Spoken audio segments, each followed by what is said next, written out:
നമസ്കാരം. ജനാധിപത്യത്തിൽ പൗരജനങ്ങളുടെ അവസാന അഭയകേന്ദ്രമാണ് പരമോന്നത നീതിപീഠം. ആ വാതിൽ തുറക്കപ്പെടാതിരിക്കുകയോ പൗരന്മാരുടെ വേദന കേൾക്കുകയില്ല എന്ന തോന്നൽ ഉണ്ടാവുകയോ ചെയ്താൽ അത് മുറിവേൽപ്പിക്കുക ഭരണഘടന ഉയർത്തിപ്പിടിക്കുന്ന നീതി എന്ന ആശയത്തിനും ജനാധിപത്യത്തിലുള്ള ജനങ്ങളുടെ വിശ്വാസത്തിനുമായിരിക്കും. ഡൽഹി ജന്തർ മന്ദറിൽ സമാധാനപരമായി പ്രതിഷേധിച്ച വിദ്യാർത്ഥികൾക്കെതിരെ പോലീസ് നടത്തിയ അതിക്രമങ്ങളെ ചോദ്യം ചെയ്തുള്ള ഹർജി അടിയന്തരമായി പരിഗണിക്കാൻ വിസമ്മതിച്ച് സുപ്രീം കോടതി ചീഫ് ജസ്റ്റിസ് സൂര്യകാന്ത് നടത്തിയ വാക്പ്രയോഗങ്ങൾ അനുചിതവും അദ്ദേഹത്തിൻ്റെ പദവിയുടെ അന്തസ്സിനെ സ്വയം ഇടിച്ചു താഴ്ത്തുന്നതുമാണെന്ന് പറയാതിരിക്കാൻ വയ്യ. രാജ്യതലസ്ഥാനം കഴിഞ്ഞ കുറച്ചു ദിവസമായി പൂർണ്ണമായും സ്തംഭിച്ചിരിക്കുകയാണ്. അതിന് കാരണമാകട്ടെ പോലീസും ഭരണകൂടവും പുലർത്തുന്ന സ്വേച്ഛാധിപത്യവും മനോഭാവമാണ്.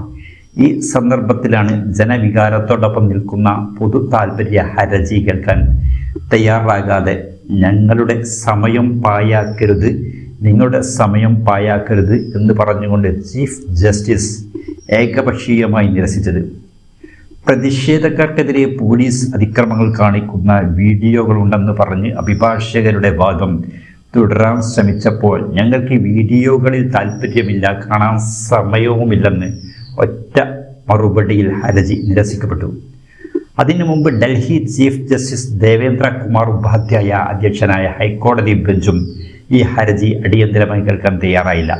സുപ്രീം കോടതിക്ക് സമാനമായ രീതിയിൽ കോടതിയെ ഇതിലേക്ക് വലിച്ചേക്കരുത്, അടുത്ത ദിവസം പരിഗണിക്കാം എന്ന് പറഞ്ഞ് ഹർജി നിരസിക്കുകയായിരുന്നു.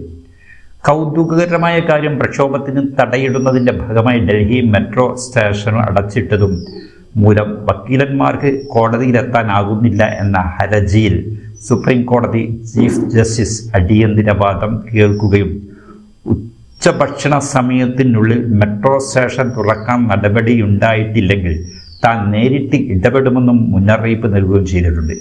സഹപ്രവർത്തകരുടെ യാത്രാപ്രയാസങ്ങൾ കാണുന്ന കോടതി രാജ്യത്തിൻ്റെ ഭാവിക്കു വേണ്ടി എഴുന്നേറ്റ് നിൽക്കുന്ന യൗവനത്തിൻ്റെ അവകാശങ്ങൾ കാണാതെ പോകുന്നത് മ്ലേച്ഛമാണ്, വളരെ മോശമാണ്.